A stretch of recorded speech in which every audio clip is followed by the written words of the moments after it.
আজকে আমি আপনাদেরকে দুটি এক্সারসাইজ দেখাবো, যেটা হচ্ছে আমাদের অনেকেরই প্রবলেম থাকে যে আমরা এরকম সোজা না হয়ে এরকম বাঁকা হয়ে যাবে। এটাকে বাংলা ভাষায় কিন্তু আমরা হচ্ছে বলি না যে পূজা হয়ে গেছে, পূজা পূজা। এটা হচ্ছে এটার এক্সারসাইজ। এই জায়গাটা মানে আপনার এই জায়গাটা এরকম হয়ে থাকে, তো এটাকে সবসময় এরকম সোজা রাখার জন্য আমি দুইটা এক্সারসাইজ দেখাবো। এক হচ্ছে আপনাকে অলওয়েজ একটা জিনিস আপনাকে অলওয়েজ মাথায় রাখতে হবে, সেটা হচ্ছে যখনই আমরা এরকম হয়ে যাব আবার ঠিক করে আমাদেরকে সোজা হয়ে বসতে হবে, ঠিক আছে? তো দুটি এক্সারসাইজের মধ্যে প্রথমটা হচ্ছে এরকম একটা স্টিক লাগবে।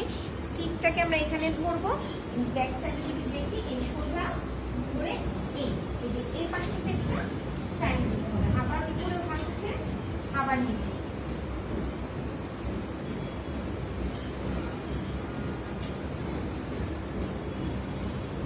এটা হচ্ছে 1 নম্বর এক্সারসাইজ। আর এখন হচ্ছে আমি 2 নম্বর এক্সারসাইজ দেখাবো। সেটার জন্য হচ্ছে আপনাদেরকে কিছুই না, এই